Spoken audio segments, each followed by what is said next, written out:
Party छोड़ दी है, BJP join की है, प्रतिक्रिया क्या होगी? देखिए, बीजेपी में उनका स्वागत है और जिस प्रकार से उन्होंने त्याग पत्र दी और उसमें से जो मैंने कंटेंट देखा उसमें तो दर्द छुपा हुआ दिख रहा था। नहीं लग रहा था कि कई एक वर्षों से प्रताड़ित भी थी और लग रहा था कि अपने आप को अपमानित महसूस कर रही थी। स्वाभाविक है कि आदमी का एक सीमा होता है किसी भी चीज को टॉलरेट करना। क्योंकि सीता सोरेन शिबू सोरेन की बहू और उसके साथ साथ दुर्गा सोरेन की पत्नी, दुर्गा सोरेन सीता क्या कहते हैं शिबू सोरेन के साथ साई की तरह रहे, संघर्ष के वो एक प्रकार से पुत्र तो साथी नहीं कह सकते हैं लेकिन एक साथी की तरह ही रहे। अगर हम समझते हैं कि आज अगर वो जिंदा होते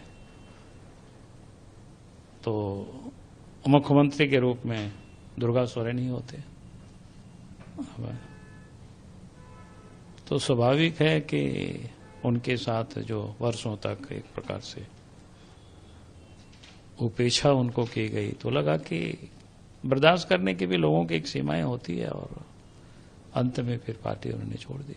उन्होंने कहा कि यहाँ कई तरह की अभी मसले हैं, चाहे यहाँ के लोगों का जमीन होता है, कई तरह के आरोप। नहीं, स्वाभाविक है, आपने लगातार देखे होंगे कि उन्होंने सरकार की कई दफा एक अफसरों का भी आलोचना करते रही है। वो कौन लोग कहाँ क्या गड़बड़ी हो रहा है सब भी हम लोग देखते रहे।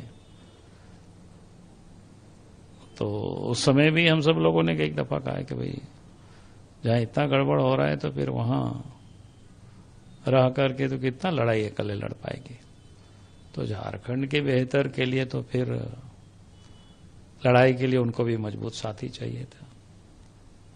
और हमें लगता है कि क्योंकि आज के तारीख में जो देश में सरकार नरेंद्र मोदी जी के नेतृत्व में है, जिस प्रकार से नरेंद्र मोदी जी ने गरीब कल्याण योजना को धरती पर जो उतारा है, आज उसकी जय जयकार देश ही नहीं बल्कि दुनिया में भी हो रही है।